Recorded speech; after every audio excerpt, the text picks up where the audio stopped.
Hello hi नमस्ते welcome back my channel फेरि पनि मेरो च्यानलमा हजुरहरूलाई स्वागत छ। आजको भिडियोमा चाहिँ हामीले चिकन बिरयानीको रेसिपी तयार गरेर ल्याएका छौँ। सामान्यतया चिकन बिरयानी चाहिँ धेरै प्रकारले बनाइन्छ। आजको यस रेसिपीमा चाहिँ हामीले एकदम सजिलैसँग घरमा बनाउन सकिने गरेर चाहिँ निश्चित सामग्रीले घरमा सजिलै बिरयानी बनाउन सकिने गरी रेसिपी तयार गरेर ल्याएका छौँ। यदि हजुरहरूले अहिलेसम्म बिरयानी बनाउनु भएको छैन भने चाहिँ आजको भिडियो हेरिसकेपछि सजिलै बनाउन सक्नुहुनेछ। आउनुहोस् मिलेर सुरु गरौँ। सुरुमा हामीले यसमा लाग्ने मसलाबाट सुरु गरौँ। हामीले जिराको दाना लिएका छौँ हाफ टेबल स्पुन, त्यस्तै धनियाको दाना हाफ टेबल स्पुन लिएका छौँ भने स्वादअनुसार हामीले सुकेको खुर्सानी लिनुपर्छ। त्यस्तै हामीले 1/4 टेबल स्पुन यसमा सौँफ लिएका छौँ। त्यसपछि हामीले गरम मसला लिएका छौँ। गरम मसलामा चाहिँ हामीले 5-6 पिस सुकमेल लिएका छौँ। हजुरहरूले यसलाई थपघट गर्न सक्नुहुनेछ। त्यस्तै हामीले साना 2 टुक्रा दालचिनी लिएका छौँ र 4-5 पिस हामीले लौङ लिएका छौँ। हामीले स्टार एनिस पनि लिएका छौँ। स्टार एनिसको स्वाद चाहिँ अलिकति कडा खालको हुन्छ, त्यही भएर चाहिँ यसलाई हामीले भाँचेर लगभग आधा लिएका छौँ। हजुरहरूले चाहिँ कति मनपर्छ त्यही अनुसार यसलाई राख्न सक्नुहुनेछ। हामीले जाइफल लिएका छौँ। जाइफल चाहिँ हामीले पछि कोरेर एड गर्नेछौँ, यसमा राखेनौँ। अब यी सबै सामग्रीले चाहिँ हामीले मसिनो हुने गरेर गरम मसला तयार गर्नुपर्ने हुन्छ। हामीले तयार गरेर लिइसकेका छौँ। अब चाहिँ हामी चिकन म्यारिनेट गरौँ। चिकन म्यारिनेट गर्नको लागि एउटा मिक्सिङ बाउलमा चिकन राख्ने।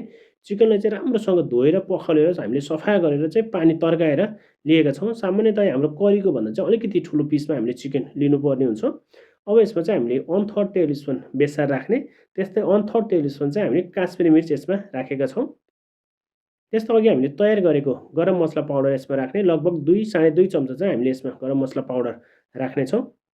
त्यसपछि चाहिँ हामीले यसमा राख्नेछौँ पुदिनाको पत्ता। हजुरहरूले चाहिँ कति मनपर्छ त्यही अनुसार पुदिना राख्न सक्नुहुनेछ। लगभग 3 देखि 4 हामी चम्चा, सानो चम्चाको 3 देखि 4 चम्चा दही राख्ने।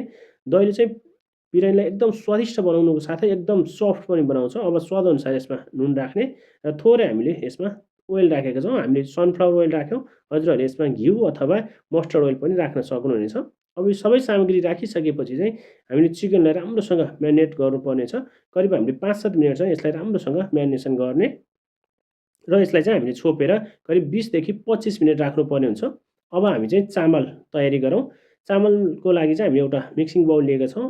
चामल हामीले 3 देखि 4 टक चामल लिएका छौँ। हजुरहरूले चाहिँ आफ्नो आवश्यकता अनुसार कतिजनालाई बिरयानी बनाउँदै हुनुहुन्छ त्यही अनुसार चामल लिनुहोला। चामल चाहिँ हामीले राम्रोसँग सफा गरेर चाहिँ लिएका छौँ। चामल चाहिँ लङ ग्रेन चामल बिरयानीको लागि एकदम राम्रो हुन्छ। हामीले लङ ग्रेन चामल लिएका छौँ। अब यसलाई चाहिँ हामीले धुनुपर्ने हुन्छ।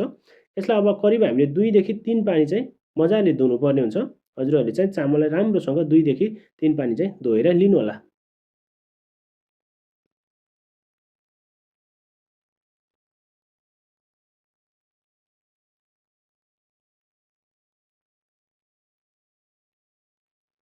हामीले 2 पानी सफा गरेर चामललाई लिएका छौँ। अब यसलाई चाहिँ पानी डुब्ने गरेर राखेर चाहिँ करिब हामीले यसलाई 20 मिनट जति चाहिँ भिजाउनु पर्ने हुन्छ। अब हामी मसलातिर लागौँ, बिरयानीको मसलातिर।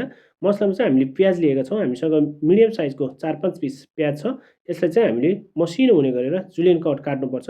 जुलियन कट मसिनो स्लाइसमा हामीले काटेर लिन्छौँ। प्याजको चाहिँ यो गाँठा फालिदिनु होला।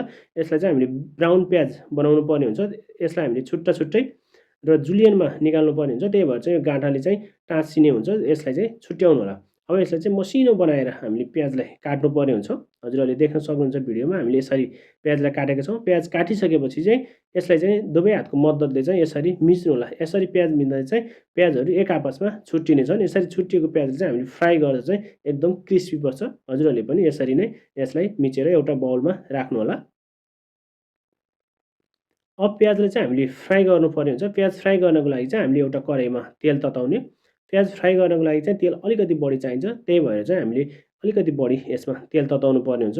हामीले तेल तताइसकेको छौँ। तेल तातिसकेपछि चाहिँ अघि काटेको प्याज राख्ने। प्याजलाई चाहिँ हामीले मिडियम फ्लेममा चाहिँ फ्राई गर्नुपर्ने छ। यसलाई लो फ्लेममा फ्राई नगर्नु होला। मिडियम टु हाई फ्लेममा चाहिँ हामीले फ्राई गर्नुपर्ने हुन्छ। पहिलो 2-4 मिनट चाहिँ हामीले यसमा मिडियम फ्लेममा चाहिँ यसलाई फ्राई गर्ने। त्यसपछि चाहिँ हाई फ्लेममा चाहिँ हामीले यसलाई फ्राई गर्नुपर्ने हुन्छ। यतिको ब्राउन भइसकेपछि चाहिँ यसलाई हामीले निकाल्छौँ। यसलाई हामीले निकालेर चाहिँ एउटा न्यापकिन पेपरमा राख्नुपर्ने हुन्छ। यसमा भएको तेल सोच्नको लागि चाहिँ हामीले एउटा पेपरमा राखेका छौँ। हजुरहरूले पनि यसरी पेपरमा राख्नुहोला। पेपरमा राख्दा चाहिँ हजुरहरूले सादा पेपरमा राख्नुहोला, पत्रिकामा नराख्नुहोला। त्यसपछि चाहिँ हामीले अघिकै फ्राई प्यान बसाल्ने र त्यसमा चाहिँ तेल झिकेर चाहिँ थोरै तेल बाँकी राखेर चाहिँ हामीले सानो टुक्रा 2-3 टुक्रा तेजपत्ता राखेका छौँ। तेजपत्ता राखिसकेपछि हामीले अदुवा लसुनको पेस्ट 1 चम्चा राखेका छौँ। अदुवाको लसुनको पेस्टलाई चाहिँ हल्का ब्राउन कलर आउने गरेर चाहिँ हामीले फ्राई गर्नुपर्ने हुन्छ। त्यसपछि 1/3 टेबल स्पुन हामीले यसमा बेसार राख्यौँ। 1/3 टेबल स्पुन हामीले यसमा काश्मिरी मिर्च राखेका छौँ। अब यसलाई चाहिँ एकछिन फ्राई गर्ने। यसलाई राम्रोसँग फ्राई गरिसकेपछि चाहिँ हामीले यसलाई चाहिँ लो हिटमा फ्राई गर्नुपर्ने हुन्छ। फ्राई गरिसकेपछि अघि म्यारिनेसन गरेको चिकन राख्ने।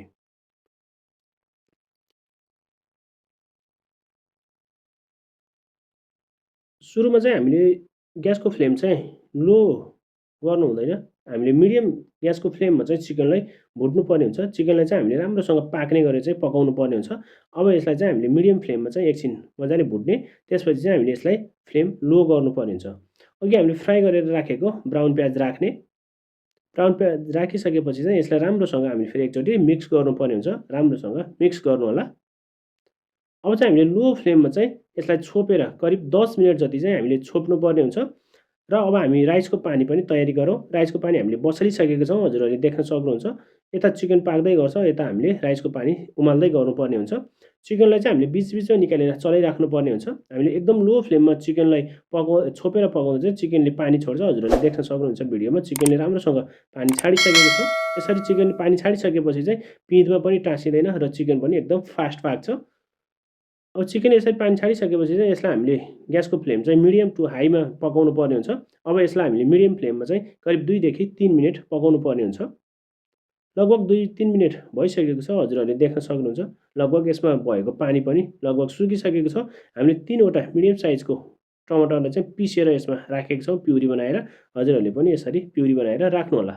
र प्युरी बनाएर राखिसकेपछि चाहिँ यसलाई हामीले राम्रोसँग मिक्स गर्नुहुन्छ। मिक्स गरेर पनि हामीले यसलाई फेरि छोपेर 2 मिनट जति पकाउनु पर्ने हुन्छ। हजुरहरूले देख्न सक्नुहुन्छ 2 मिनट भइसकेको छ। हाम्रो चिकन एकदम राम्रोसँग पाकिसकेको छ, हजुरहरूले देख्न सक्नुहुन्छ।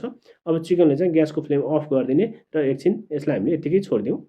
अब चाहिँ हामीले राइस तयार गर्नुपर्ने हुन्छ। राइस तयार गर्नको लागि चाहिँ अब हाम्रो पानी उम्लिसकेको छ। अब उम्लिरहेको पानीमा चाहिँ हामीले थोरै तेल राख्नुपर्ने हुन्छ। तेलले चाहिँ हाम्रो राइसको सिता चाहिँ एक आपसमा चाहिँ चप्किँदैन, त्यही भएर चाहिँ हामीले तेल राख्छौँ। र फ्लेभरको लागि चाहिँ हामीले पुदिना राखेका छौँ। त्यस्तै हामीले फ्लेभरकै लागि तेजपत्ता राखेको छौँ भने थोरै हामीले गरम मसला पनि राखेका छौँ। अब चाहिँ अघि हामीले भिजाइराखेको चामललाई राख्ने।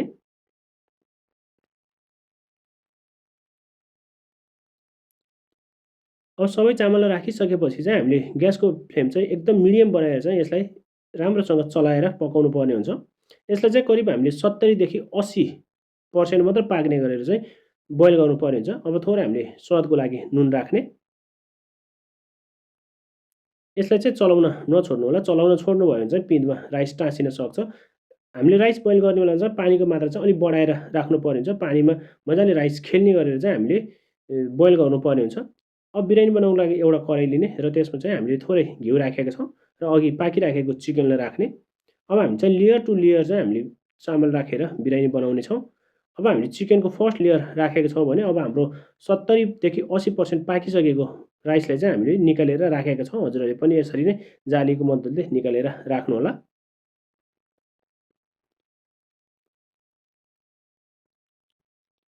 लगभग हाम्रो फर्स्ट लेयर चाहिँ तयारी भइसकेको छ। अब यसमा चाहिँ अघिको हाम्रो ब्राउन प्याज राख्ने। हजुरहरूलाई कतिको मनपर्छ त्यही अनुसार प्याज राख्नुहोला। र हामीले चाहिँ नट्स पनि लिएका छौँ, ड्राई नट्स। हजुरहरूले पनि ड्राई नट्स राख्न सक्नुहुन्छ। हामीले कलर युज गरेनौँ बिरयानीमा, हामीले चिकनकै रोगनलाई चाहिँ ल्याएर थोरै राखेका छौँ। हजुरहरूले पनि यसरी राख्नुहोला। थोरै पुदिना राख्नुहोला।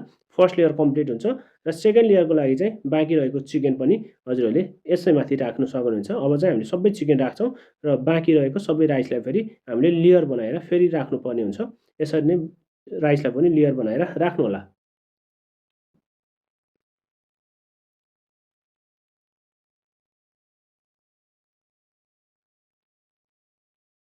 अब हामीसँग बाँकी रहेको फ्राई गरेको प्याज र नट्सहरू अनि हामीले थोरै पुदिना पनि राखेको छौँ र थोरै अघिको रोगन पनि हामीले बाँकी राखेको थियौँ, त्यो पनि राखेको छौँ। यदि हजुरहरूलाई चाहिँ कलरफुल बिरयानी मनपर्छ भने चाहिँ हजुरहरूले स्याफ्रोन ल्याएर राख्न सक्नुहुनेछ।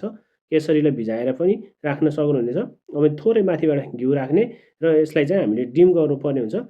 करिब हामीले 10 देखि 12 मिनट चाहिँ लो फ्लेममा चाहिँ यसलाई डिम गर्नुपर्ने हुन्छ। हजुरहरूले देख्न सक्नुहुन्छ हामीले डिम गरिसकेका छौँ। राइस एकदम तयारी भइसकेको छ। हाम्रो बिरयानी पाकिसकेको छ। हजुरहरूले देख्न सक्नुहुन्छ।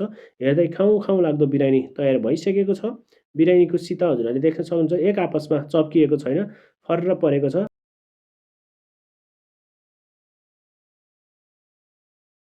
आजको भिडियो चाहिँ हजुरहरूलाई कस्तो लाग्यो, मन परेमा लाइक, सेयर र कमेन्ट गर्न नभुल्नुहोला।